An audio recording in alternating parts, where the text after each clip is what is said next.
But no, the race absolutely should go on ahead. There are hot days, and you have to deal with it. These are professional athletes. Katie presenting the other side.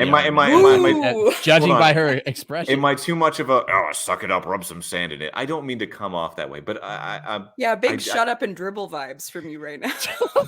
I did not say that. What heat stroke? I never said that. Speaking of getting the party started.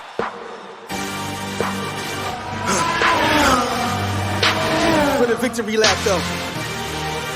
They ain't never seen nothing like this before. Lit the room when I came through the front door. Ask me if I stress overcome, what for? Train in the trees, please pardon my sycamore. Touch burning sands, cross lands and stormy shore seasons in the year, Switch gears, we're keeping haters in the rear. At the blood, sweat and tears and my goal so near. I see my victory so clear.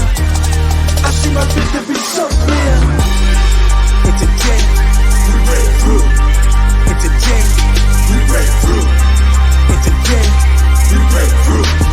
It's a J, we break through. It's a J, we break through.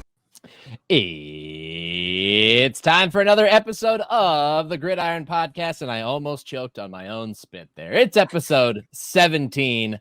We've been gone for a few weeks. That's my fault, but we are back, and we're here to discuss a whole lot of things here on the Gridiron Podcast, where we discuss football and Formula One. I'm Nick Shook. If you're watching on YouTube or on Twitch, that's Katie Caldwell, and at the bottom of the screen is none other than the man, Pipes himself, the Golden Pipes, Sean Florida Folks, man. How are we doing tonight? How many nicknames am I up to now? I'm doing great, guys. How are you? Tone. Yeah, Berry Berries Tone. and cream. Ew, There's a litany of names. Hate that one. I didn't make it up. I am so excited to be back with you guys. And we did get some notes from listeners saying, where have you guys been? So we are deeply sorry for the break. But I'm really happy to be back with you guys and our loyal, lovely listeners. I'm really happy that someone actually felt the need to tweet at us and say, hey, it's been a while since you've had an episode. Where are you guys? Like, people are actually listening. Yeah. Sean sent a text and he was like, they care about us. They miss us. I was like, who? They do. The scores of people that listen to us around the world. The loyal listeners of Edmonton, Canada. Good evening, Canada. We love you. Even though Sean, you've had to hear the same episode for the last 2 weeks. Do you know which province Edmonton is in? Alberta. Okay. I hear Edmonton, Canada, and I... Is it like, do I really have to say Edmonton, Alberta, Canada? That's like saying, Tampa, Florida, USA. Like, that just sounds That's why I think we can just do Edmonton, Alberta. But a lot of our listeners might not know where Alberta is. Like me. We're doing great. You give Nick a blank map of the provinces of Canada, he'll probably get like one, maybe two. No, I'll name them after cities because that's all. Nova Scotia. I don't know. Not a city. Famously not a city. That's what I'm saying. It's not a city, but I don't know. I'll just throw them up there. Is Nova Scotia on the east or the west, Nick? It's on the east. Okay, good. He knows that. Wow. I got that. Thank you, Trailer Park Boys, for helping me out with that. It is episode 17, and as we said before, a lot to discuss in football and Formula One. We always start with football, and we're going to continue with football here tonight, but there is a whole lot of F1 to discuss, so stick around for that, and some crossover news as well that we will get to. And a friendly reminder, if you like what you hear or see or both, feel free to give us a review. 5 stars only. That's all we'll take. Otherwise, I'm just kidding. We won't wipe you off of there. I don't even know how to do that, but we would appreciate your reviews. It helps us with visibility as we continue to try to grow the Gridiron Podcast from our current humble beginnings to something much greater down the road. So, folks, why don't we just get right into it? NFL just finished off week 6. I cannot believe it's already week 6. We're going into week 7 now. We're a third of the way through this 18-week season.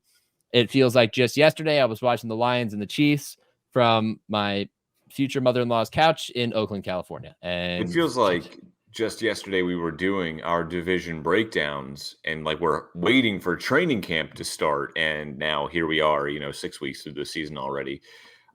Time flies when you're having fun, but I feel like we're having fun this NFL season. I feel like there's enough parity to go around. Yeah, this was a good week for parity, actually, Sean. This was in college football, you get separation Saturday, where sometimes you get a separation between contenders and pretenders based on some big time matchups, big time teams fall, that type of thing. It felt like the opposite in the NFL, which we get this type of week once or twice every year. Put your Penn State hoodie away. Let's go. No, I'm surprised you were wearing Ohio State gear. You're going to lose in Columbus this weekend. I haven't even thought know. about the game yet. That's where I am with my work schedule right now. I haven't even thought about Saturday yet. You know why, Sean? Because I'll be at Kent State University for homecoming on Saturday. All right. I thought homecoming was like 2 weeks ago. I'm not going to lie. So did I. I thought it was last weekend, and then I checked, and it's this weekend. But I hope we get a win for you, Nick. We won't. I'm not even going to go to the game. Terrible. We're probably the worst team in the FBS. But Ohio State's going to beat Penn State, so you can take that to the bank now and take that hoodie off while you're at it. But as it pertains to the NFL, some upsets this week.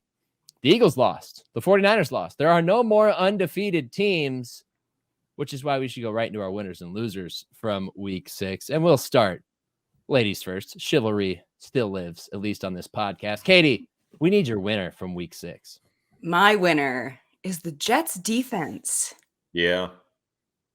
That was a fun watch. So they held the Eagles to 14 points, and that is without Sauce Gardner and DJ Reed, as well as some other folks.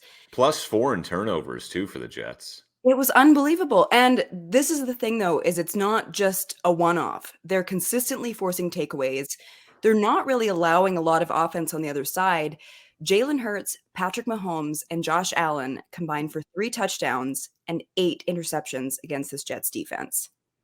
I just love what Robert Saleh is doing with this team. I think their defense is really, really special. I also love that he's talking his shit right now. Yeah. As he already said, where he said they've played a gauntlet of quarterbacks that they haven't gotten all wins, but we've embarrassed them all. I think Dak Prescott's got something to say about that. He was 31 for 38 for 255 and 2 touchdowns against them. Didn't really embarrass that guy. I agree, but I just love that he's out there talking his shit about it because he likes to talk. We knew this Jets defense was going to be good. Like we knew this team was going to be good. It's just all of that kind of hinged on, Aaron Rodgers having a functioning Achilles tendon. Now that that's gone out the window, like a winning record, the playoffs still, I guess, isn't impossible for this team. With Zach Wilson last year, they were a playoff contender, up until the last couple of weeks of the season. Another year stronger, smarter, wiser, not with Zach Wilson, but like with the defense, with the rest of the team, the added weapons they have on offense. Like, it's not impossible that this team is fighting for a 7 seed there later on. Well, right now they're 3rd in the AFC East, but if you put them in another division, they're in last place in the AFC North. They're in 2nd in the AFC South, and they're in 2nd in the AFC West. So they're right in the middle of the pack, but that's better than what we thought they'd be after losing Aaron Rodgers. I mean, when they lost Aaron Rodgers, we thought season's over. I mean, the defense will keep them in every game, but they won't win them. And they are finding ways to win. And the defense really carried them here with this close victory. 20-14 was the final over the Philadelphia Eagles. But guys, I want to flip this real quick because I know the Jets are a winner here and they deserve their flowers, which I think we're giving them that right now. But undue, unfair criticism has been levied against Jalen Hurts. Statistically, 3 interceptions looks bad. But if you go back and watch the game, only one of those interceptions was really on him. Unfortunately for the Eagles, it was the costliest interception of the day because it set up the Jets' go-ahead touchdown and put the Eagles in a spot where they had to go down the field and try and tie the game or take the lead and weren't able to do that. But to say that, and this is me on my soapbox, fully acknowledging that, to say that Jalen Hurts has been a disappointment is you telling me one of 2 things indirectly. 1, you're not watching him play. Or 2, you had unrealistic expectations for a guy that finished 2nd in the MVP voting last year, which is possible because he was so close to winning MVP. But from what I've seen from week to week, this has been a guy who has played really well. It's just that statistically, it's only looked good in 2 games, really their last 2 wins before this loss. Even in this game, he actually was pretty good, except for those turnovers. The first one was popped out of his intended receiver's hands after he caught it. Sometimes the ball bounces the other team's way. So I just want to put it out there right now. And I wrote about this in Keep Me Index, and I'll say this until the end of time. Leave your Jalen Hurts criticism to the side right now, because if you don't, you're going to be showing your ass, and I don't need to see that. Okay? Nobody wants to see that. Nobody.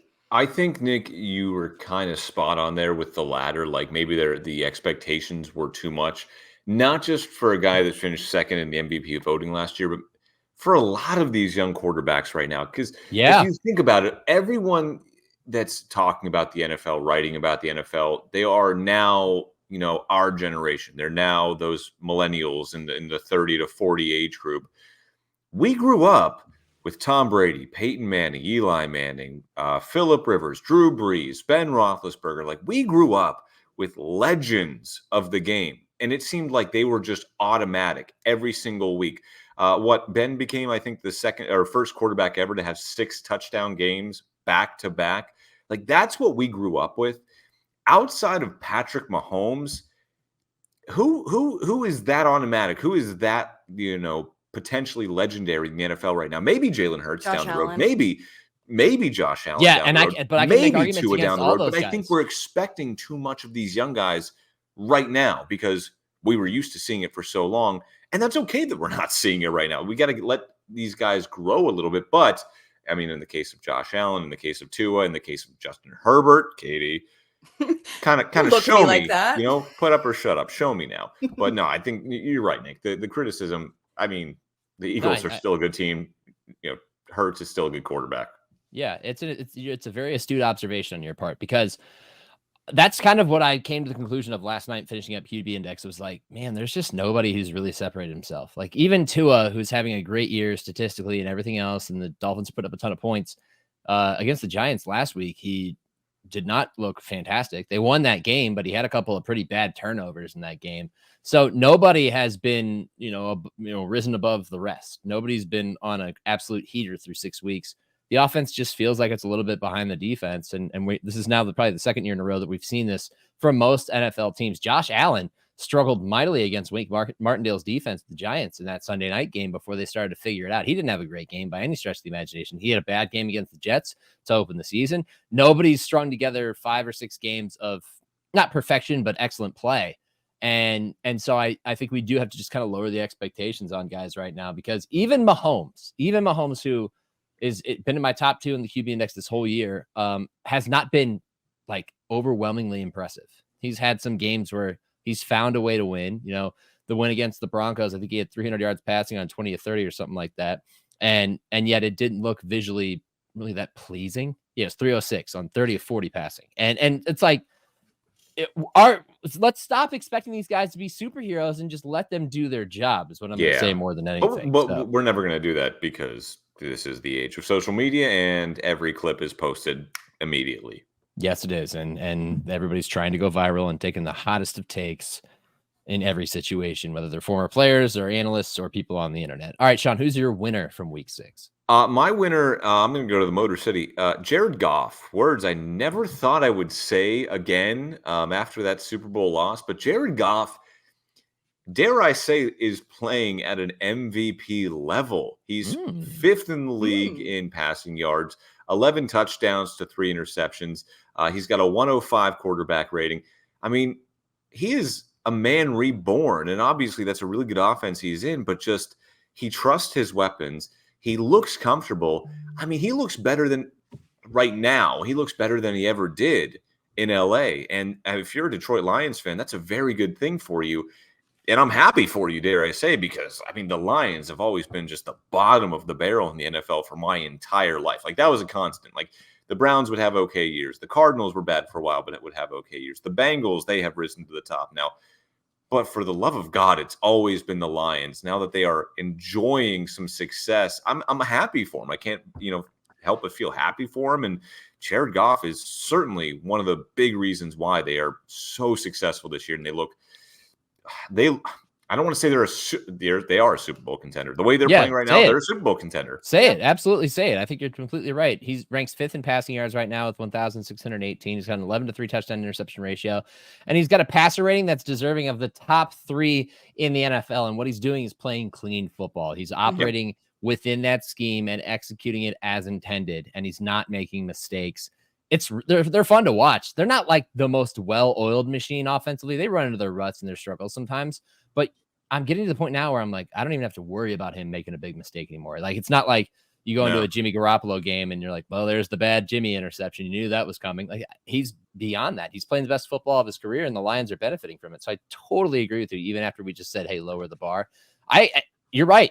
Outside shot at an MVP right now, especially if they keep winning games. The Lions, by the way, on fire. Yes. On fire. Going back to last season. When I looked at that Lions roster heading into the season, I looked at Jared Goff as just, okay, they're so complete and they're so balanced that he just has to play well enough that he's not losing them games. He's playing really, really well. He's totally exceeding my expectations. He's been winning them games now. Proper winning them games. Yeah. It's so fun to watch because you're right, Sean. I just always remember the Lions being awful, and then every time you have to watch them on Thanksgiving, it's like, get me out of here, fire me to the sun right now. Yep. Here comes the early Lions game. The Lions are like one of the only NFL teams that I have no strong opinion whatsoever about. But you're right. Every time I watch them Thanksgiving, I'm forced to watch them. Like, I'm not going to watch football after I've just stuffed my face with turkey and stuffing. No, I'm going to watch football. Or take a nap. I feel bad for them. You would wind up taking a nap usually. You don't have to anymore. That's the great thing. Exactly. And Jared Goff is a big reason why. Yeah, absolutely. I totally agree. And you got a first hand look at him when they beat the Buccaneers over the weekend. So yeah. Good for you, Sean. I'm happy for you. My winner is going to be the Browns defense. They scored an upset win over the Niners, and we're happy to roast everyone who picked against them, including myself on social media. I deserve it. I'll take that. Happily take it. They managed to hold the Niners to 17 points. They put Brock Purdy in hell in the second half, specifically in the third quarter. And they almost single-handedly won that game for the Browns, save for not scoring a defensive touchdown. They did everything in their power to give the Browns a chance, even with PJ Walker playing quarterback. And through 5 games now, 6 weeks, they have entered the ranks of historically great. They have allowed the third fewest yards in the first 6 weeks of an NFL season, dating back to 1970. 1,002 yards allowed through their first 6 weeks. That includes the bye. So 5 games. Only 2 teams have allowed fewer, and those were in 70 and 71, I believe. So it's been a long time since you've seen a defense this effective. The only thing that they haven't done is get takeaways, which makes me think if they do get takeaways, I don't know where this team could be headed. Because if Deshaun Watson ever comes back and they actually figure out how to be a competent offense, things might be looking good in what is a really tough division. I am not on board with them entirely yet. I just don't trust them yet. But when you have a defense like that, much like the Jets, it's going to give you a chance to win every game. And so far, they have capitalized more often than not. So I'm going to be interested to see how they go from here. But that's my quick recap on a winner there. I don't know if we even need any further elaboration. Well, I was just going to say, I mean, you guys know this, but my girlfriend, born and raised in Cleveland, she is a Browns fan, but like she doesn't watch the games, and she basically relies on me saying, hey, the Browns won today. Hey, the Browns lost today. When I said, hey, the Browns won today, by the way, she goes, I know, against the Niners with a third string quarterback. I'm like, oh, so you're paying attention now. That's Nick. That's how good this Browns team is. You're forcing fans that really don't even care to pay attention. That's a good thing, right? Wow. Yeah, that's remarkable. I mean, Bridget will text me during the game and be like, ooh, this is a spicy game, like she did on Sunday. But to hear Aaron get completely on board, I mean, next thing you know, Sean, she's going to be wearing McLaren gear around the house. You're going to have her on board with everything. I know. I'm trying to get her into Tottenham Hotspur now. It's not going as well as it is with Formula One, but yeah, one step at a time. Exactly. Yeah. One sport at a time, one country at a time. Yeah. Indoctrination takes a while. Just right. Ask cult leaders. They'll tell you that. Let's go over to the losers of seamless transition here. Seamless transition. Losers I didn't expect to hear the word indoctrination on today's podcast. Well, I do live in Florida.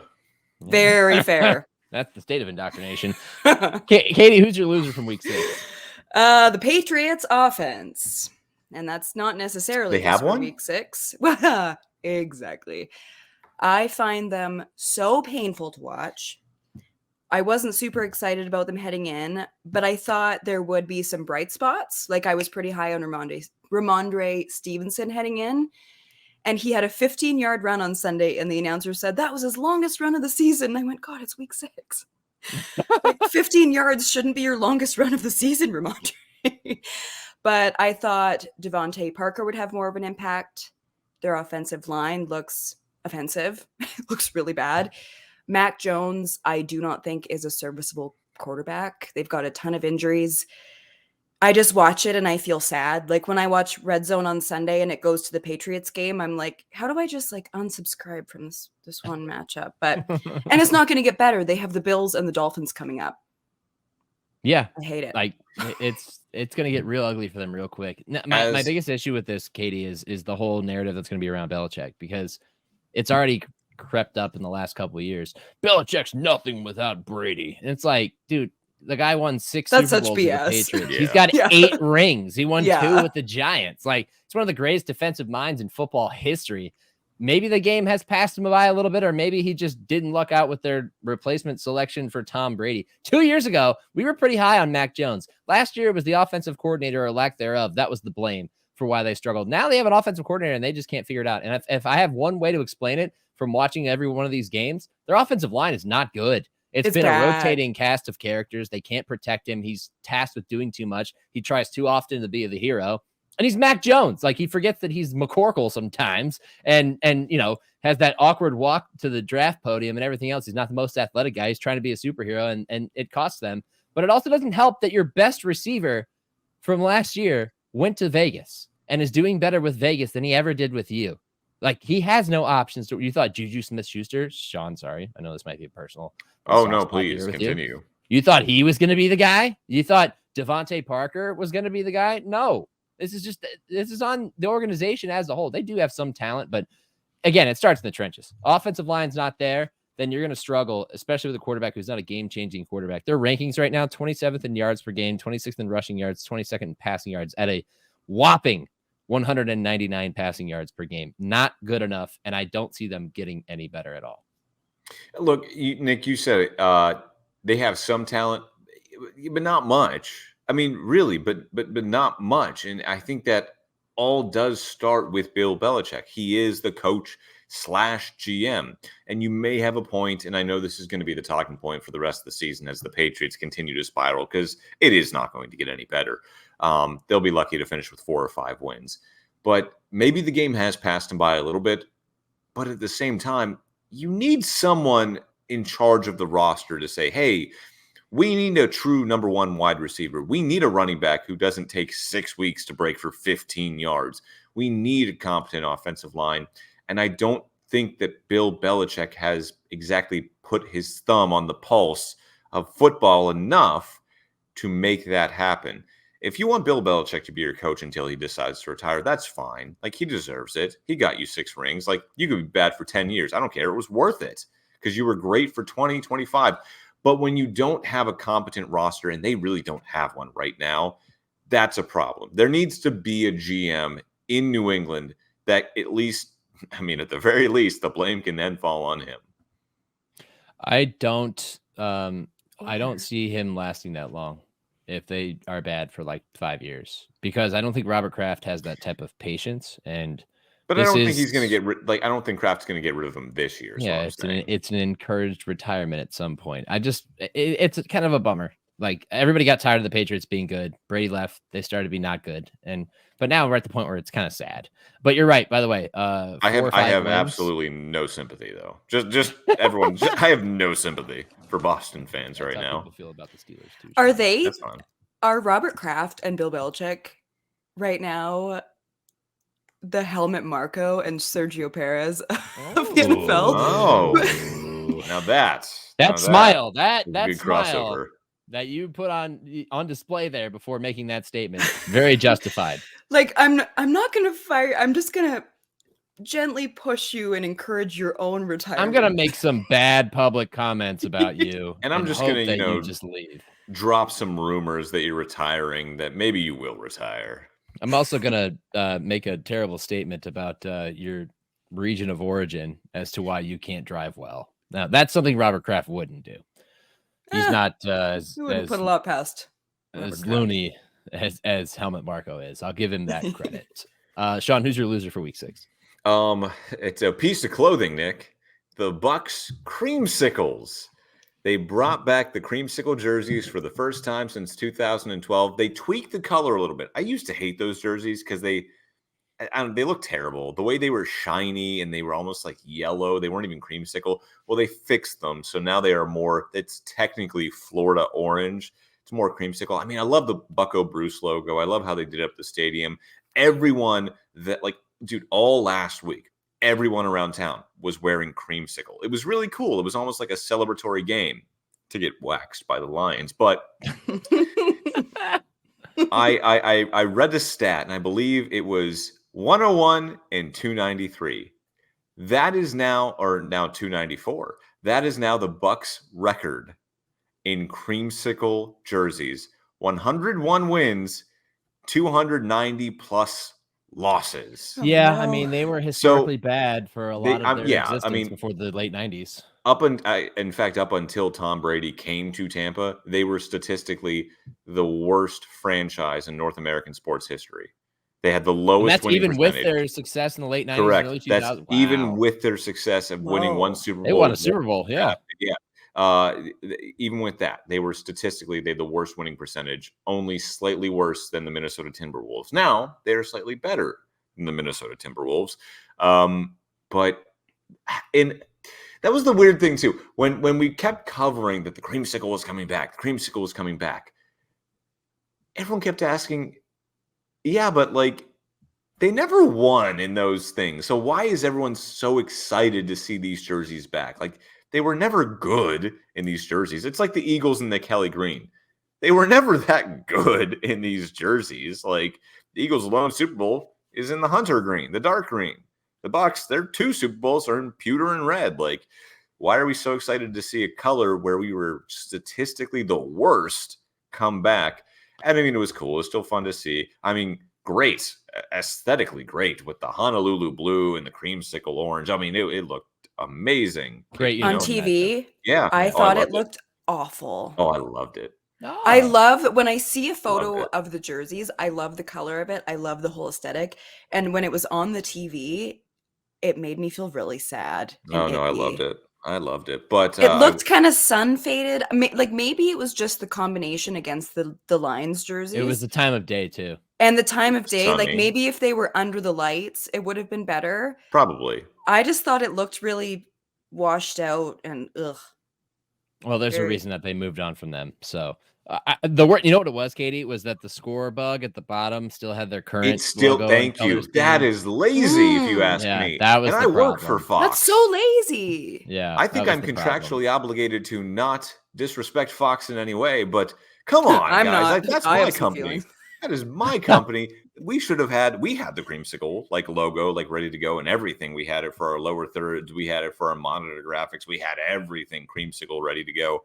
But come on, Fox. Well, I can say this: graphics departments are never really that reliable. I remember when I went to a Browns Colts preseason game when I worked for the team, and they put the Browns alternate B football logo up on the scoreboard and the striping was wrong according to the actual logo. It was reversed, and they have not used that logo since 2005. And I was like, why is this on the scoreboard right now? What are you doing? Do you not pay attention? Come on. Another year, another situation, I saw a team put the Browns helmet up with a gray face mask, which they have also not used in nearly a decade. So graphics people are not always good. But we'll save Katie's criticism of Fox and everything that they do for Caldwell's Corner. That's a Which is, different podcast. That's your bonus content that we have not yet rolled out, but that's in the future plans, perhaps. All right. My loser from week 6 is the Colts and their future, because it has become apparent that Anthony Richardson's season, which was once so promising, is going to be finished. He is going to undergo surgery and on his shoulder injury, and that's going to end his rookie year. And folks, Gardner Minshew did enough to help them, give them a chance to win when he had to play in place of Richardson. And then he actively lost them the game in Jacksonville last weekend. And suddenly I am wondering if the Colts have any shot of winning most of their games that are remaining on the schedule if he plays like that. It's a bummer because they were one of the more exciting teams to watch just because you don't expect much from the Colts. I haven't gone back to our division preview series, but we pretty much handed that one to the Jaguars, and the Colts were making it interesting with Richardson in there because of the way he could play and elevate that offense. He is gone. Shane Steichen is stuck with a backup quarterback who lost his job in Jacksonville and was a backup to Jalen Hurts in Philadelphia and is now in Indianapolis, where he's going to, I don't know, do the job, I guess. And there's no upside here, really. So the Colts, I'm sorry. I think you deserve better. It's a bummer. And maybe if Anthony Richardson is run a little bit less in the future, then he'll have a productive career, because I really like what I saw from him so far. But it's a sad end to what could have been an offensive rookie of the year campaign. Well, I think you hit the nail on the head there. I mean, it is sad. He was surprisingly, to me at least, doing adequately. Still lots of room for improvement.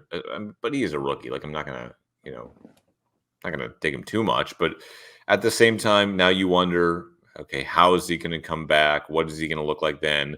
The whole point was, he either needed to learn early or he needed reps early. He was getting those reps early. Now he's going to miss them. Now he's missing an entire year of his career. And I kept saying this the entire time during our division previews. Like, he just doesn't have the straight up, football know-how based on what I saw at Florida to immediately be successful in the NFL. He was kind of disproving me, which fine. I'm happy to admit that. But now that he's not going to get these reps, how is that going to set him back? Hopefully not too much, because it was fun at least to watch him. It just looks like such a different offense. Yeah, without Gardner Minshew. Yeah. And I'm such a Gardner Minshew fan, especially when we're talking about aesthetics. Like, I love a mullet. I love a Canadian tuxedo. I love the whole thing he's got going on. It just looked so dysfunctional compared to Richardson. And I don't know if you know and this, Minshew's been in the league so much longer.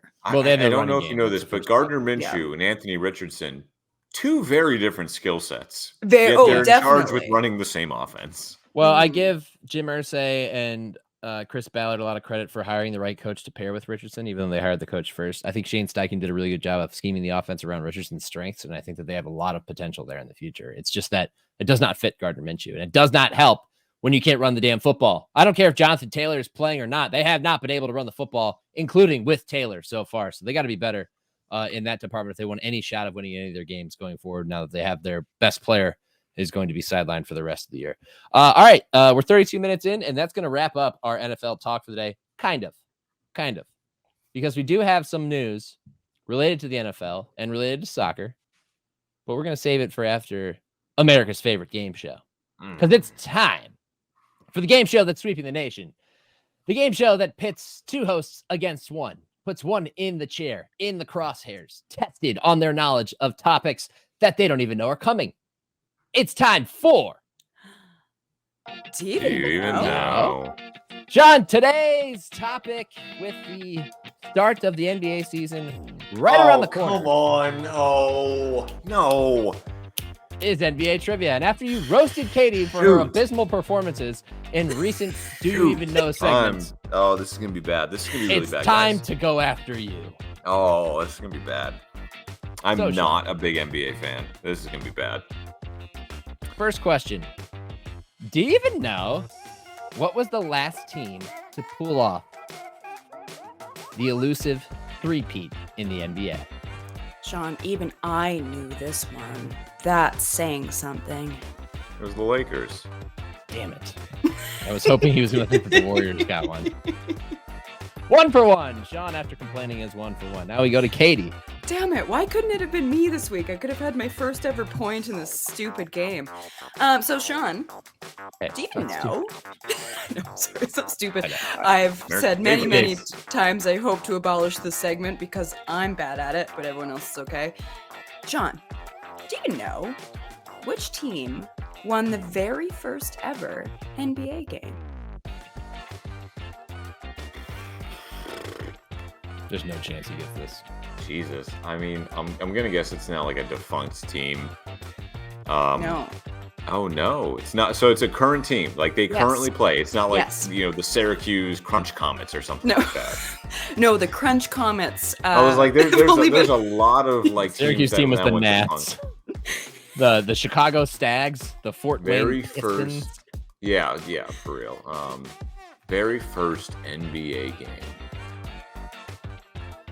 All right, so the old guard. I mean, you've got the Celtics, you've got the Lakers, you've got the Bucks.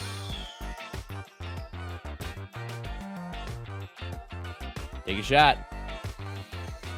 From half court. Yeah, nice. Blindfolded. Okay, hold on. Is this team currently playing in the same city? Yes. Oh, okay. Oh, No further questions. I was gonna say you didn't need to give me that, but you did. That's that Canadian hospitality, Katie. Sorry. I know who he's gonna say, and it's not right. Do you though? Do you? Do I even know? Hey, let's get a move. Come on, Sean. Come on, Sean. No. People need to know. Hold on. Process of elimination here. The gears are turning. The gears No, are turning. just say it. Yeah. Say a team. Nope. The gears are turning. I'm going to go with the New York Knickerbockers. Are you kidding me right now? Did I get it? Yes. And I'm so pissed off about that. Let's go. Let's go. We gave him Oh, too many let's go. clues. Let's go. We gave him too many clues. I was quit. hoping I you'd- quit the pod. you would Usually I guess only this. do that when I'm the one that has to guess. And this time I... Okay, so... Sean is threatening Ugh. with my all-time record of 2 out of 3. So I'll give more context, though, if I may. The New York Knicks defeated the Toronto Huskies 68-66 in the very first NBA game on November 1st, 1946. And an amazing fact about that game, any fan taller than Toronto center George Nordstrand was granted free admission. oh, He was Interesting. 6'8". I will tell you, like, as I was thinking about that, I remembered way back, like, reading something that, you know, the New York Knickerbockers played in the first game ever. And I thought, okay, like, it has to be them because I have no idea who they played against. But I didn't know it was Toronto. I thought it was, like, the Toledo, you know, whatever, you know, the Toledo Crunchwrap Mudhens. Like, yeah. the I'm Dayton like, Triangles. exactly. I'm like, I knew the New York Knicks, but I didn't know the other team, so I just went with that. I right, am Sean. so mad that you got that. Okay, go on, Nick. Well, I have a choice between two, and I was going to go with the easier one, but I don't think he's going to get this anyway. Sean, do you even know who is the all-time leader in assists in NBA history? Is it I don't know his name. Is it the guy from Utah? Don't We answer. need a that. name. Who is? Isn't it Stockton? God Is that his name? damn it! Did I go 3 All right. for 3? You did not Bonus just sweep question. NBA trivia. Bonus question, Sean. 2 of them. He's right walked here. away. Sean has left the pod. He's going to celebrate. He's cracking another baby bottle of champagne like he did after Oh. McLaren won. Final Woo! elimination round, Sean. Oh my goodness! Never reached Is this, this wait, level. Wait, hold on. This is the first sweep. And do you even know? And I know Yes. nothing about the NBA, or clearly I do. And I much guess. like beer pong, when you don't re-rack, when you do re-rack, you get a rebuttal, and this is my rebuttal. Here we go, Sean. Confirm your victory right now. Who was the first team to notch the three-peat in NBA history? The Warriors. Yeah, he misses one. He misses the bonus question. The other one I was going to go with is, Sean, do you even know who's the all-time leader in rebounds in NBA history? Bill Russell. Gotta be Bill Russell, right? Nope. Ah. It is Wilt Chamberlain. All right, okay, Sean. That's okay. Congratulations. This is where I insert the celebratory sound that I don't currently have in my audio file Well, wait, library. who was the because, first repeat? It was the Lakers Okay. when they were in Minneapolis. Mm. George Mikan was the star player on that team, and then they were promptly dominated by the Celtics for the next 8 years. This is where we celebrate, Sean, the first clean sweep in the history of the Gridiron Pod. Do you even know? Katie, I think we round In this this out. case, I did. He did. You know. did know. I think we round this out with by asking you, Katie. No, don't Do you bring me even into know? this. Do you even know if you would ever like to do this game again? I do know, and I know that I would never like to do it ever again. And every time that I have to be, there's been a lot of clean sweeps. They've just been of being wrong. That's true. A I lot feel of like we've overs at in least given Katie's you like a half a history. point every time. Sean At least I'm goes. self-aware. I try. I'm just not always that smart with trivia. Sean goes for with a question about three-peats. He three-peats in the first time in the history of America's favorite game show, which is now wrapping up for this episode. Do you Do you even know? even know? No. All right, that does it for Do you even know? And we are going to shift gears. We're shifting gears from 5 to 6. Keep the rev limiter near the peak. We're going to F1 with a little bit of crossover news because we had something fun. F-U-N. F is for friends who do stuff together, and U is for you and me getting excited. N is for Anytime and anywhere at all. Well, down down here here- in the deep blue sea. down here at Coda, where they're racing this weekend. Formula Yeah. One has welcomed some athletic investors, including some notable NFL players. Folks, I don't know why they chose this team in particular to invest in. That's beyond my pay grade. But a group of athletes. Would you guys like to list some of these athletes as I try to find this tweet again? Mr. Taylor Swift. Is not Well, Taylor yes. Swift. I only know 3 of the athletes, and that is Travis Kelce, Patrick Mahomes, Rory McIlroy, a boxer, and 2 soccer players from overseas. You don't know Trent Alexander-Arnold? Mr. Tottenham fan doesn't know who Trent Alexander-Arnold is? Dude, I just started following Tottenham like I know who half that a year is. ago. And I only know that from playing FIFA. I don't play FIFA. I don't play video games like period. I'm that guy. But yeah, so essentially these, what was it, 6? Yeah, six investors. They invested $200 million into a company that owns a 24% stake in Alpine. And yeah, that's kind of it. Everyone's like, oh my God, they're buying into Formula. Like, well, they're buying into a company that bought into Formula One. I just don't understand why Alpine is the choice. I know. That's the weird thing, too, because they already got Rob McElhenney and Ryan Reynolds, I think they're actors. I don't know, but I know they own a Welsh soccer team. That's a good joke, Sean. Thank you. Done. I believed you for a half second. Alpine has welcomed in everybody. You want to buy a stake in Alpine? I think you could probably get a penny stock or something. I don't know. At this point, everybody's putting money into it. Drum up the funds any way you can. Even with a cost cap, it's still a spending race in F1, and Patrick Mahomes and Travis Kelce among the 6 who join Alpine as investors, where they will surely discover that their money never quite produces the profit that they hope to get because Alpine is an average F1 team. It's really funny, too, because when you look at Renault, which owns Alpine, it's one of the biggest car companies in the world. It's right up there with Toyota and Honda and Ford. Had a long-standing partnership with Nissan. Yeah, it is one of those huge car manufacturers, and they're, I don't know. I don't want to say this is just a publicity stunt, but I mean it is at the end of the day, because like they're announcing all of this. Hey, look, we got Patrick Mahomes, we got Roy McIlroy, we've got Travis Kelce, Taylor Swift's boyfriend. Hey, we've got all of these guys investing in Formula One, and it's just kind of continuing that trend that I mean, Rob and Ryan didn't start it when they bought Wrexham. They kind of continued it. They made it more mainstream, but athletes have been buying into other sports. LeBron bought into Fenway. Right. Yeah, for the past. Yeah, exactly. Yes. Pittsburgh Penguins minority owner LeBron James. Yeah. Sounds weird to say, but it's true. It's been happening for years now, and I think this just continues the trend. I do think this, again, says how popular F1 has become and is still becoming, especially in the U.S. Mm-hmm. I'm glad you brought that up because Christian Horner was on record this week as saying a couple of years ago they would have had to get a Taylor Swift. They had to get a Taylor Swift concert at Coda to get fans in the door for the USGP in Texas. Wow. Now they got a boyfriend. Now he said that he's not even sure that she'd be able to get a pass to get into the race, which is obviously outrageous. She'd get a pass for sure. But now, she can get a pass to any race because she's dating the guy who owns part of a team. Take that, Christian. You gatekeep for this? No chance. Alpine's going to just right over the top.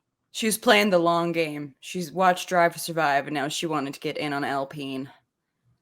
Speaking of which, Katie. I was going to say, that's the perfect segue, Katie. You are a pros pro.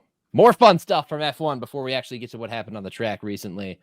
Drive to Survive is facing off with another popular Netflix series, Full Swing, which is about golfers. It's basically the Drive to Survive version of golf, in what Sean described to me as their version of the match.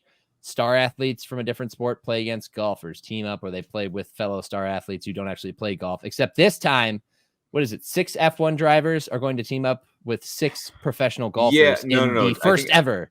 What is it? It's the first ever live sporting event on Netflix. Known as the Netflix Cup. Oh, that's what they're calling it? I mean, that's not the best name ever. But I agree to disagree on the name. I think it's 4 and 4. So I know it's Lando Norris, Pierre Gasly, Carlos Sainz, and Alex Albon, which is a great 4.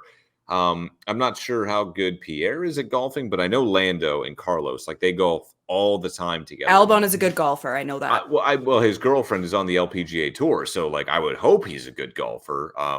I'm surprised that they don't have Lily as one of the golfers, like, you know, maybe playing against him. Like that would have been fun too. But Lando and Carlos, they're basically scratch golfers. Like they can actually play. Like their handicap is like 2. Like they can really play. And then they have Justin Thomas, Colin Morikawa. Yeah. Who else? Let's Google this. I mean, they big name golfers, big name drivers. I'm sad Lewis Hamilton isn't doing it, but I like. Do we think like I feel like every F1 driver knows how to golf, but like I've never seen any content of Lewis Hamilton on the golf course. So you guys, I do not like to golf swing shame because I, for one, am not electric at swinging a golf club. Please go. Hey, go ahead. Lewis Hamilton. Lewis, if you're listening, I'm sorry. I'm guessing he is. To the Gridiron Podcast, he has one of the worst golf swings I've ever seen. He posted a video of it on Instagram and he got roasted in the comments about it. Oh, no. But that's what I had said to you guys in our group text. And I said, I bet Lewis doesn't make the cut. He has an awful golf swing. And then I saw the list of guys. I'm not shocked that Lewis isn't there. Maybe he can be there in spirit or act as a caddy or hang out in the golf cart. He'd be great moral support, but if you've ever seen Lewis Hamilton's golf swing, he's a man of many, many strengths. I wouldn't necessarily say that his swing is up there. Is this happening the same week as the Las Vegas Grand Prix? I think 14th. It's the week leading into it. Okay. Because I think it's at the Wynn in Las Vegas. Yeah, it's at the Wynn. The Wynn golf course. I am curious though. Okay, so we've got 4 golfers and. Oh, by the way, those are Ricky Fowler, Max Homa, Colin Morikawa, and Justin Thomas. 4 great golf. Like Justin Thomas, JT. Colin Morikawa. I don't know too much about Max Homa, but I also know that Ricky is like they're funny. Like they're gonna have a good time. Like they are funny, especially Justin Thomas. He's hilarious. Colin Morikawa too. But at the same time, like I worry. Like F1 drivers are so buttoned up. They are so. They know what to say. They know when to say it. Lando, I think they're Lando. You're thinking hockey players, brother. Yes, but like I feel like Lando is so awkward. Like I feel like his jokes don't always land because he's just this like Muppet sounding. He is a little Muppet, as Carlos calls him. Maybe Patrick Mahomes in this. I'm worried though, like because this is entertainment. This is for the comedy factor, the spectacle. Can the F1 drivers? Can they let loose a little bit? Can they be a little bit more fun? That's going to be the key. Like when you have Patrick Mahomes saying, "What's Josh Allen's biggest fear?" A coin flip, like on the match. Like that's the kind of content we want in the golf cart. By the way, just cores after cores after cores throughout the match. That's the kind of content we want, and I feel like F1 drivers are a little more buttoned up. I mean, they can't gain any weight. They can't gain a kilo because then the car will be off that weekend. So, yeah, I'll be interested. I mean, I'll be watching 100%. But this is kind of cool that the fact that, you know, Netflix is like, well, we've got these 2 shows produced by the same company. Let's just merge them. It's fun that that they're diving into live sports. I mean, that's the future of streaming, by the way. But it's cool to see them get into it. I just think that's so interesting because a big pull for me of F1 was how much personality the drivers had, and I think Drive to Survive really leaned into that. But because that was I'm so all used edited. to it is edited, but you still need to provide content for them to edit. Like I'm so used to my whole career came up in the hockey world where I can recite any hockey interview with just like this. Of any like, it's so painful to watch most NHL interviews. F1 to me was so refreshing because I found that there was a lot more personality and a lot more honesty. And that's in a professional setting to do like around a race weekend. Whereas I'm really excited to see it around an event that has nothing to do with racing, because I think we'll see it even more. But with this group of guys, especially, like, I'm not worried about them lacking personality with it. I'm so excited. I think I'm super pumped. I do, however, because I don't know how many of our listeners also watch Love is Blind. I'm a big Love is Blind gal. I hope their live event goes a little better than the Love is Blind live reunion that was delayed. Say, like, I feel like I remember, like, I don't know I didn't remember what the show was. Love is Blind. That's what it was. Like, Netflix had attempted a live broadcast before and it went horribly. Attempted is the key word. Hopefully this goes better. I feel like they wouldn't announce it if they haven't fixed the bugs, but you never know. You never know. There were so many people that tuned into it and it was delayed for hours and there was a live audience there. I think Mina Kimes and Mike Golick Jr. were actually in the audience. Yeah, which is funny.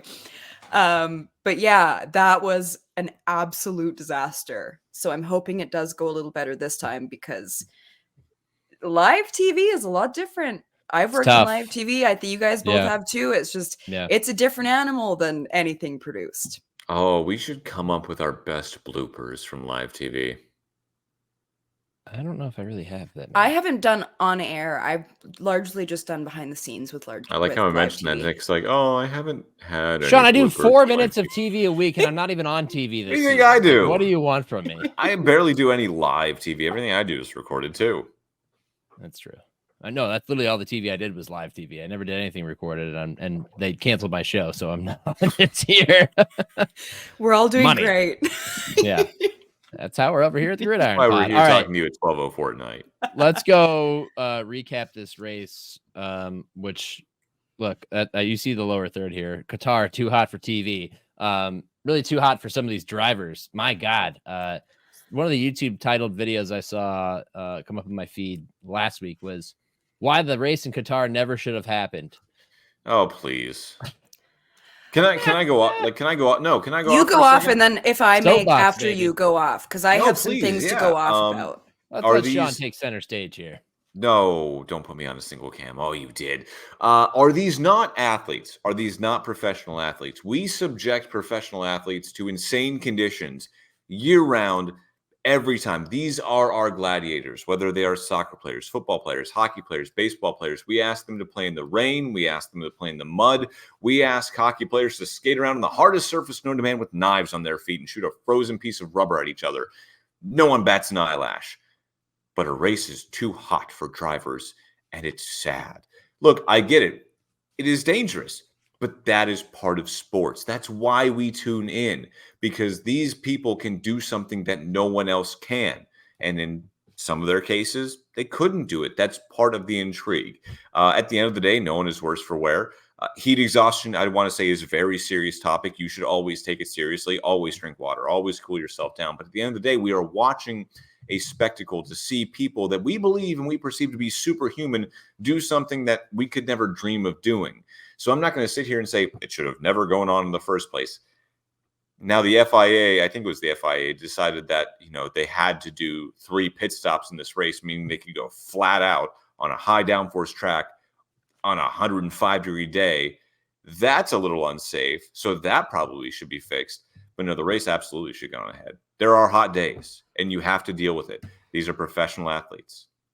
Katie presenting the other side. Am I judging by her expression? Am I too much of a suck it up, rub some sand in it? I don't mean to come off that way, but shut up and dribble vibes from you right now. I did not say that. What heat stroke? I never said that. But we ask football players to play hurt. We ask every athlete to play hurt. I'm not saying Alex or who was it? Esteban Ocon should have puked in his helmet. That would have been awesome. He did. He did? He did, yeah. On lap 15, he puked in his helmet. Like, the conditions were insane. I'm not saying that. Can I ask? This is way too deep in the weeds, and this is probably not politically correct. But did they have the visor cam active in his helmet? Oh no! I need to know the consistency. We know how and much color of F1 it. controls the cameras on the track, so no, I don't think they had that one active that day. But no, I don't mean to say, oh, rub some sand in it, stop being so soft, because that's not what I mean at all. But yeah, sometimes conditions are tough, and sometimes conditions are dangerous. They're professional athletes, and we ask them to perform all the same because this is for something bigger than themselves. This is for the sport that they believe in. Appearing at the other podium in this debate, Katie Caldwell. Okay, let's fight about it. Don't put me in a single shot because I like looking at you guys. I get nervous. I But it's didn't just like that single shot. We'll give you a 2-second single shot. So Martin Brundle is under huge fire right now because he basically said the exact same thing, and a world of doctors came out and explained the psychological and physiological effects of the danger that they were under. So the phrase "money talks," I feel like we were all bystanders to that conversation. The FIA money was talking.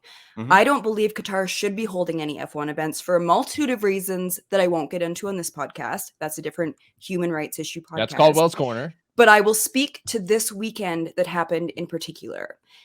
Seeing the extreme conditions these drivers were subjected to was horrific. You said it, Esteban Ocon puked in his helmet on lap 15 and then kept driving.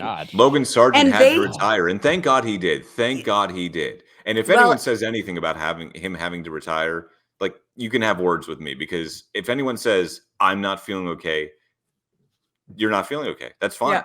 Mr. Shut up and dribble himself. Yeah, they were like, there's okay, no that is not what I said, and you know it. I know. You're putting But words in if my you mouth. think about their helmets, they're not just like riding around on a dirt bike with a helmet. They've got their whole burn-proof setup underneath there. Like, when you look at a driver get out of a vehicle, take everything off, like, there is so much material that he puked into, which is just disgusting. Lance Stroll said he passed out multiple times behind the wheel of an F1 car during a race. Alex Albon also needed medical attention. Logan Sargent, and as you said, retired from the race due to illness. Watching his onboard as he was trying to bring his car back, I had shivers because I knew something was really wrong. And I'm kind of going, is it the car? Because he would go and then he wouldn't just slow to the side. The car would just abruptly stop. And then it would kind of go again. And I'm guessing that he was doing what Lance Stroll was doing, was passing out. Mm-hmm. Like, I cannot stress that part enough. When you're passing out behind the wheel of an F1 vehicle, think about so many tracks where you go into a corner half a millisecond late and you spin out into the gravel. Like, when you are driving that car, you have to be so dialed into that machine, and you have to be so on for every second. Like, I look at Singapore, which is one of the most physical tracks. This one was different. George Russell said the temperature in the cockpit of his car exceeded 50 degrees Celsius, which is 122 degrees Fahrenheit, and that doesn't include the humidity. I saw reports of 140 degrees Fahrenheit in some Okay, exactly. Yeah. So we can say this all we want. You're a professional athlete, whichever. The FIA came out and they said, oh, we're researching ways to improve the cockpit airflow and changing the race calendar to align with acceptable climatic conditions. Qatar should not be holding races. We saw it with the World Cup, where they had to hold it way later, and then players still had a lot of issues with the extreme heat and humidity there. I just think the FIA's response was not good enough. I don't think they should be racing there. It's strictly because of money. And I think, if I'm honest, you guys, I think the FIA got away with one here. I think this could have been much worse. Somebody could have died. If there are multiple drivers behind the wheel and you're straight up losing consciousness multiple times as you're operating this vehicle beside other ones, how can we justify that this is okay? I totally agree. If I may rebuttal, and again, I was a lifeguard for 5 years. I was trained to, and it sounds so stupid, I was trained to look for heat stroke. I have, I don't think it was heat stroke, but heat exhaustion. Like, I've had it myself. It's not fun. It's dangerous. It's scary.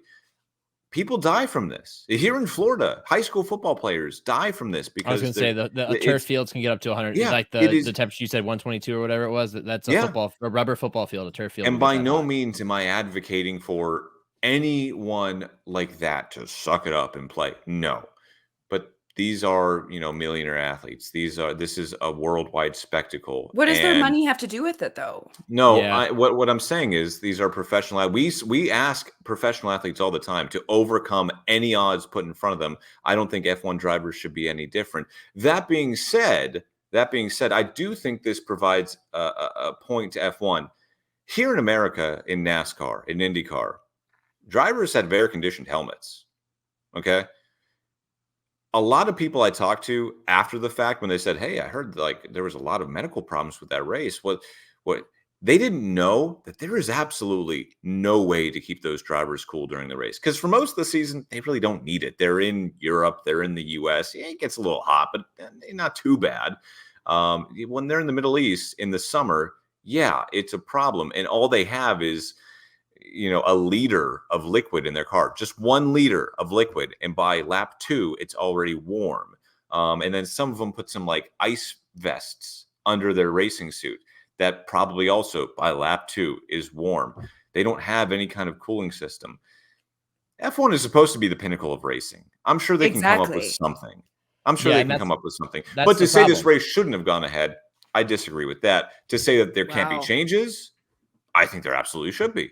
See, I side with Katie because I think, she said money talks, and that's really what this comes down to is Qatar's got a ton of money and they were able to get a race because they have a ton of money and they have a track that they built for, this type of event. But it's negligence on the part of the FIA to let this go forth without any sort of preventative measure like you just described. Like, bottom line. They were racing in Saudi Arabia last year while missile attacks were happening in that city. Which I don't think should have happened. I also think that shouldn't have happened. What. Okay, the what's FIA worse? was about to let them race during a global pandemic. Like, the FIA has done so many worse things. This is a sport that has killed countless people. I don't think this weekend was the worst the FIA has been. Our conclusion then is that the FIA is just generally negligent. And the only question that remains is which was worse, the FIA now or FIFA like 10 years ago? Yes. That's quite the competition. Yes, exactly. Yes. The answer is yes. Fernando Alonso, it's like one of those not funny situations, but he's like, my ass is on fire. Can you pour some water into me when I come in? And they're like, no, we can't do that. We can't, man. We virtually can't do that. But he's like, my ass is literally on fire in the car. Look, I work in football where the gladiator sport is glorified for all this toughness and everything, but it's a dangerous sport. And every time, as I get older, the more I see guys get tackled awkwardly, the more I cringe than I did when I was younger, because you're more aware of your mortality and just how fragile the human body is. But the NFL takes some pretty good precautions when it comes to heat safety and stuff like that, because they've had incidences like this in the past. Corey Stringer died of heat stroke during training camp one year, and they made changes. They make changes in practice to prevent concussions and stuff like that. It would be gross on the part of the FIA to not make some sort of change before going back there next year. I agree. I think most sports leagues, though, Nick, they're reactionary, not precautionary. Absolutely, yeah. So if the FIA doesn't take any action, then we have a problem. But for right now, I'm fine that the race went on, because the drivers could have come together and said, we're not doing this. They did not, even with the World Championship already wrapped up. There was no need to race that race. There's no need to race in Austin or Las Vegas or Mexico City or Abu Dhabi, but they're going to do it anyway because why? Money talks. Yeah. Well, and that's exactly what I open up the conversation with, is that I feel like we were a bystander to that conversation of money talking. Yeah. I do get exactly what you're saying, Sean, that like I'm not shocked that the drivers didn't come together and say, oh, we shouldn't do this, blah, blah, blah. Like, I'm sure they didn't know the extent of how brutal it was going to be until they're in the race and they're going through it. Fundamentally, I just don't think that Qatar should be holding races under any circumstances. And I felt that going especially into the weekend. In the summer. Especially in the summer.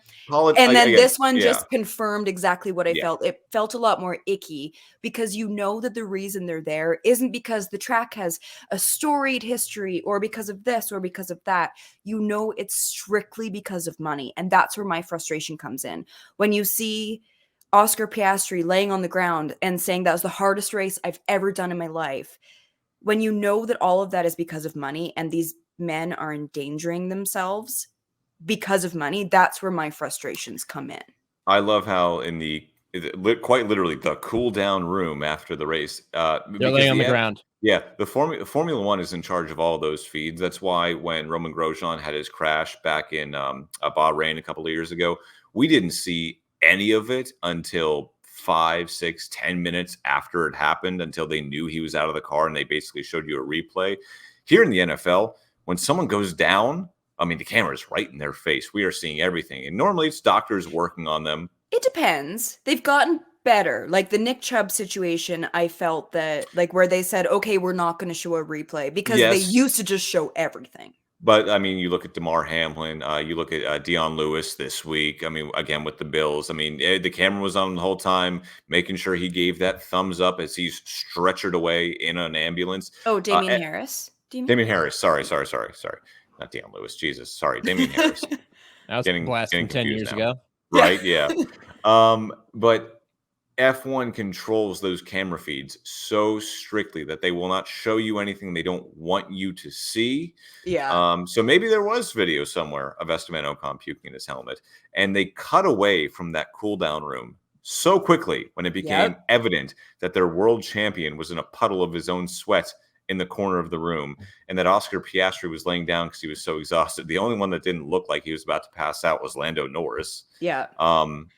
So yeah, they cut away from that pretty quickly. And I think that says a lot about it too. I think that's saying, crap, we don't want to make this look any worse than it is. Everyone's fine. Let's smile. They are just icky like that, though. Like I saw that when I was watching the latest season of Drive to Survive, because there were certain things I knew wouldn't make the show and they didn't. The missile didn't make the show, which that's like one of the biggest parts of the season. And the tractor situation in Suzuka. Didn't make the show, which of course that's not going to, because the FIA goes, if we're going to give you this level of access, we're not going to show our asses in this way. And that's where I am curious to see how Netflix is going to deal with this Qatar situation. You can't completely overlook this. It was too much You of a can't. storyline. No. And there's been too many media reports out there. Again, I'm not, to reiterate my point, I'm not saying that I don't think that the driver's safety should be paramount, because it absolutely should be. I'm not saying the FIA isn't shady, because it definitely is. Oh, they shady. Oh, they shady, man. Let me tell you. But at the same time, the race still went on. There was a winner. There was a second place. There was a podium with some was it rose water? Because that just wasn't spraying. Whatever it was in Qatar. Yeah, probably. It was just evaporating. Water. It was just like evaporating water being sprayed out of champagne bottles. But I don't have a problem with the race going ahead. I have a problem with some of the rules the FIA made, like the 3 pit stop minimum. That was a problem. That was really so wild. stupid. The first time they've ever done that. Yeah. But I mean, yeah, the race went ahead, and I'm okay with that. Do changes need to be made? Absolutely. But that's what we know now. All right, let's recap the rest of the race as it was. First off, Max Verstappen wins, secures the world championship as a driver in the sprint race. Not even in the actual GP. That was even so though he didn't win the race. Oscar Piastri won the sprint race. He quote unquote won in Abu Dhabi. He quote unquote got the necessary points in Suzuka, and then he won in a sprint race. I mean, this is the most legitimate title he's had, and he won it in a sprint race. The biggest bummer about all of it, though, is the fact that Oscar Piastri wins the sprint race, and that's should be the story. And instead, they're just playing a video montage of Max and interviewing Max and elevating his car on this special podium and everything to celebrate his title. Like, I get it, but I'm just like, there goes Oscar's shine. Like, talk to Oscar. I don't care about Max. Oh, it was like reason number 4,000 why I just don't like the sprint race. But Max all of his wins are just so funny, because the first one, obviously, there's like the biggest asterisk beside that, his first world championship. And then the last one was funny because remember him sitting in that big, hilarious chair in Suzuka, and nobody knew if he had won. And then it was Johnny Herbert that on the microphone was like, yeah, because there was that whole point system with the rain and it was all complicated. Right. And then with this, like, you would think that it would be a situation of him crossing the line and winning the race and you're a world champion. And instead it was like, oh my God, Oscar just won this like sprint race that like isn't actually a proper matter. Like, it's not really a win, but cool. And they were just on the radio like, congrats, Max, you won the title. We all knew you were gonna win. Yeah, you're great. Simply lovely. Yeah, it was very anticlimactic, which Yeah. kind of the perfect definition of this entire season, if we're being completely honest. So I guess it was pretty fitting, but that happened this weekend. Also, what happened this weekend, Katie put this in the notes, so I'm putting it in the banner there. Lance Stroll is his dog rating on the rise. Katie, would you like to elaborate? Oh man. So if you're a newer listener, I we've thought talked Canadians about were supposed to be nice. We are sometimes. Yeah, for the most part. She's questioning herself. Yeah, really going through it there. So, if you're a newer listener to the pod, we have checked in on Lance Stroll's dog rating that week, which he did start out pretty high because of the whole situation of breaking his wrists and then wanting to get right in the car, and he had such a good showing, and it was like, oh my gosh, is Lance Stroll has he got a bit of that dog in him? So we've been checking in occasionally, and largely his dog ratings have been like a 2 out of 10, and usually that's being generous. This Grand Prix, negative rating, 100. I'm going to say it went up, but not for the right reasons. It wasn't because he went in and had an amazing race. He pushed his trainer getting out of the car when he was so frustrated. I don't think I've ever seen anything like that. Not only that, he threw his steering wheel out of the car. Through the wheel. $120,000 piece of equipment, just threw it on the ground, gets out of his car, his trainer's trying to calm him down, and he pushes him and shoves him. It was such an interesting situation because I feel like here Aston Martin had a really big opportunity to do something about it and show that he's not just daddy's sweet little boy that can do no wrong and he'll have his seat for the rest of time. In what other sport do you not get a suspension? Right. Like, if they were to have said to him, okay, Lance, that was obviously deeply inappropriate. We're suspending you for one race. Wouldn't that have been good for Lance?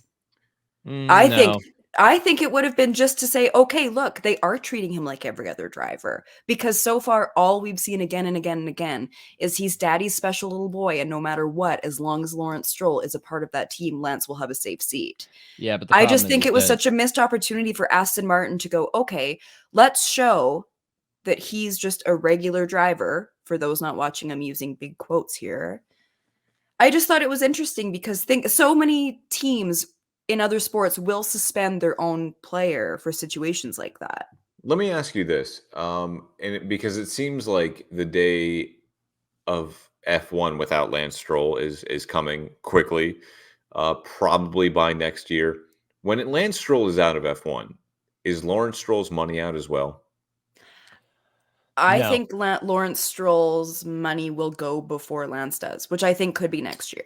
I think they leave at the same time, which is this offseason. Because why is Lawrence investing in something when his son's not in it? Like, Lawrence wasn't investing in Formula One until his son was in it. Mm-hmm.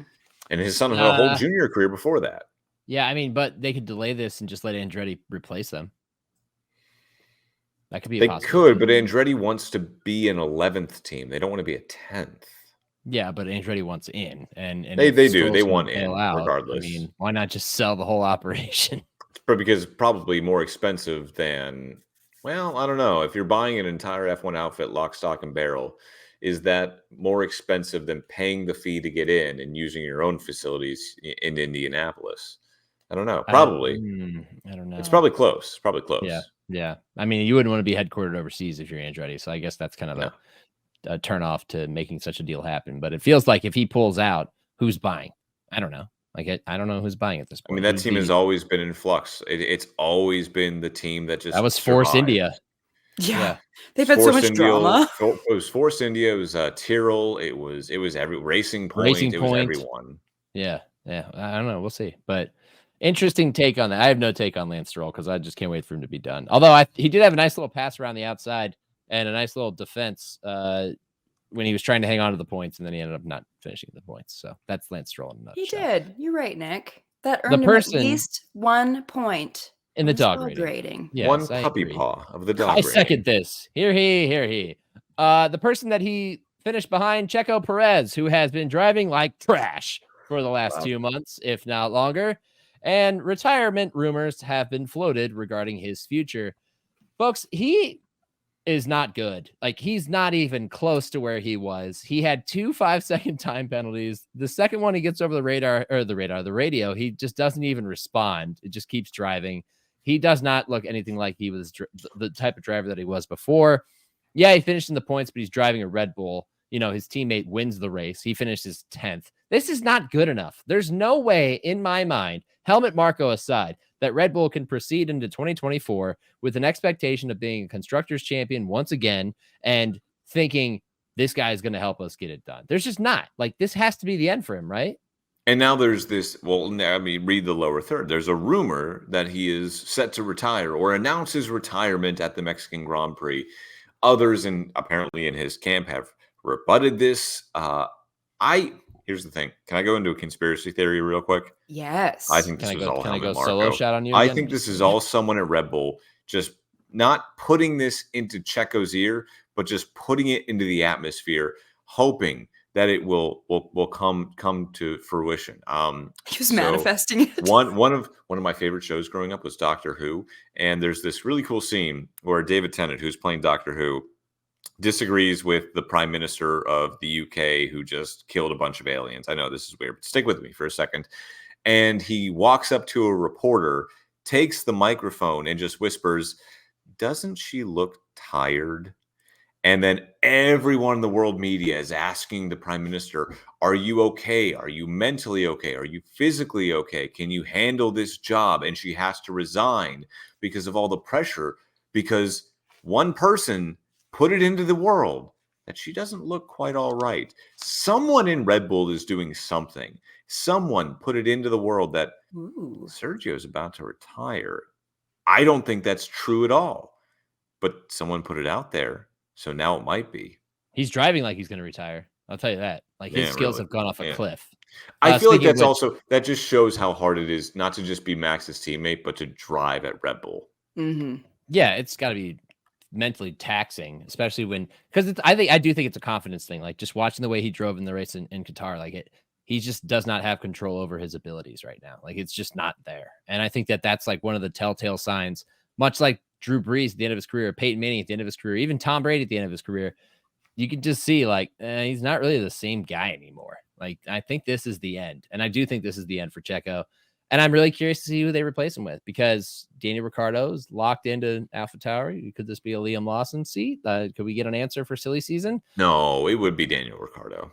Do you think? Because I don't think that's a given. It would. Christian Horner would not double cross Daniel Ricciardo like that. And if he does at the press conference where he introduces like Liam Lawson or Yuki Tsunoda, I would just like Christian Horner to look at the camera and go, "This is for Renault." We have a new entry in the chat. Papa Popper, good name, says he's gone. He gone. He gone. He gone. I agree. I think he's gone as well. I just can't believe that Red Bull has given him this much grace, if I'm honest, because we've seen them be so ruthless in the past. But it's Sergio Perez. This isn't like some young gun. No, I think it's because it doesn't really matter. If it mattered, I think true. True. Yeah, I think that's the only thing that's different from, them making a serious decision. All right, let's move on to COTA. Circuit of the Americas, where F1 is returning, and Daniel Ricciardo will probably do an interview in a cowboy hat and some cowboy boots because he loves to pretend he's an American. Spends some of his off seasons in America, by the way, out in the LA area, I believe. So let's preview. He's an honorary American. Yeah, we'll take him. He's a funny guy, funny cat. Let's just go straight into the podium predictions. Why don't Let's we? do it. Right? Yep. Let's just do it. Podium predictions right now. Katie, fire away. Do you want me to start from P3 and work up? Sure. Build the suspense. Okay. P3, George Russell. Oh. P2, Lando Norris. Oh. P1, Lewis Hamilton. Oh. No podium for Max Verstappen. Katie going the unorthodox route and choosing the king of COTA, Lewis Hamilton. My bold prediction just said Max Verstappen DNF prayer circle. Because You're the one leading it. Light the candles, Katie. I just think I'm sure Max will finish every race ever, but I really just need to. I'm doing a Helmut Marko manifestation by just putting it out there. Last year he had a few DNFs. The Red Bull is just so damn reliable, but weird shit happens, you guys. And if that happens, I think Lewis scoops in. He has his first win in like a billion days because it's been forever and it's making me sad. And Team LH is going to be so happy. And I'd rather just shoot for the stars and say Lewis gets his first race win in a very long time. I like it. It's wishful thinking, but I think that Very there's some wishful. substance behind it. I don't know about George Russell, but hopefully they don't take each other out in the first lap like they did in Qatar. Sean, your podium predictions. In P3, I've got Lando Norris. In P2, I've got Oscar Piastri.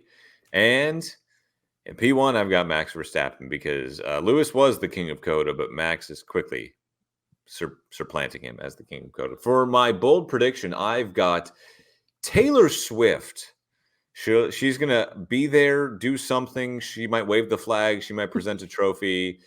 She's going to be there and do something. She is busy riding the high of her Eras Tour movie, dating Travis Kelce. Like, she did SNL last week. She is in the limelight, and she is not going to let it go.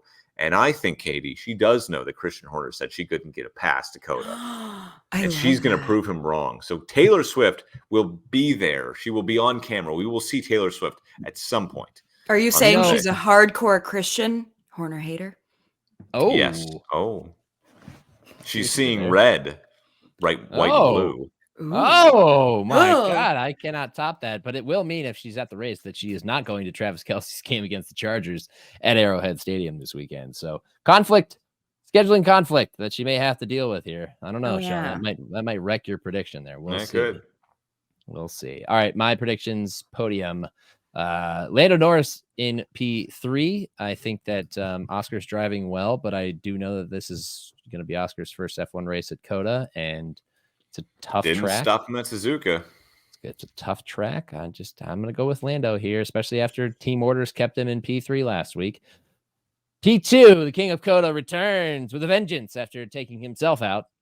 Lewis Hamilton ends up in P2, and of course Max Verstappen, P1, another victory for him, even though he has not historically had the most success at COTA. My bold prediction, the guy who may or may not be headed for retirement, Sergio Perez, finishes outside the points just like he should have last week.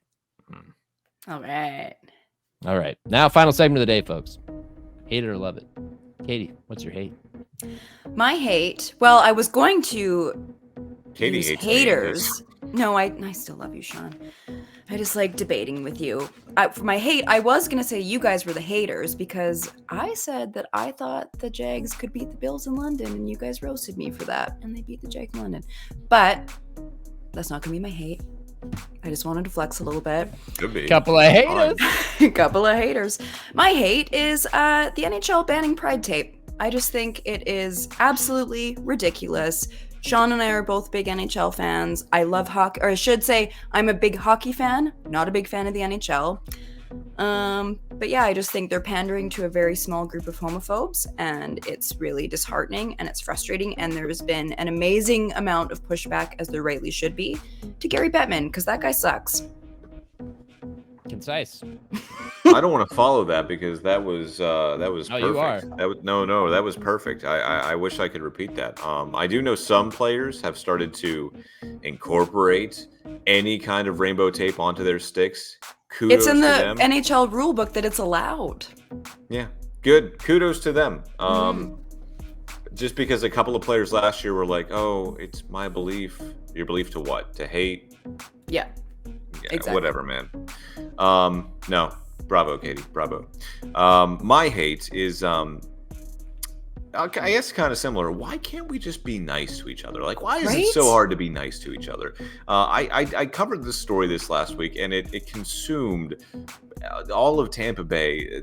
Like, the local college down here is South Florida, USF, the Bulls.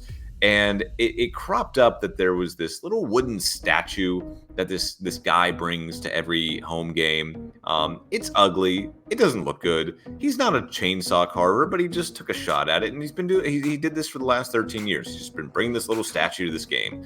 Players rub its head, but apparently the fans hate it. They think it's bad luck because USF has not been that good over the past 13 to 15 years. They had a couple of good years in there, but have mainly been pretty bad, especially lately.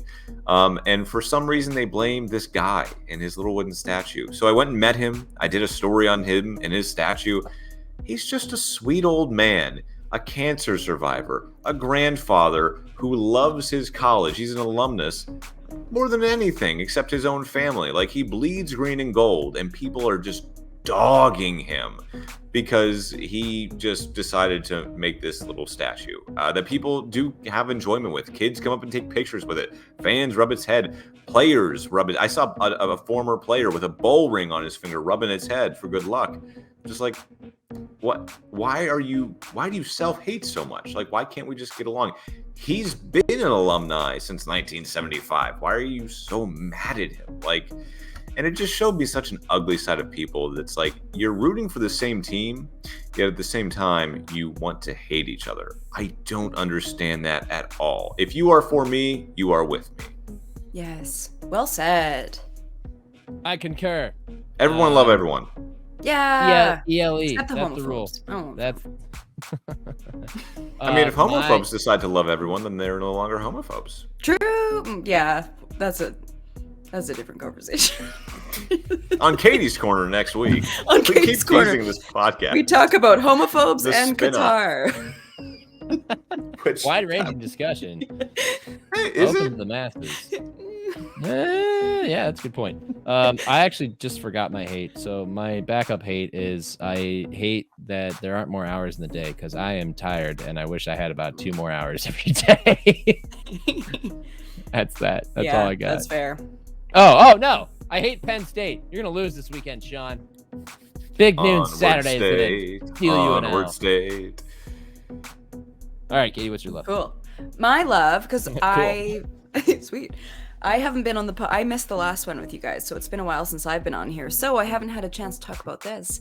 Jessica Hawkins made history completing her first F1 test session with Aston Martin.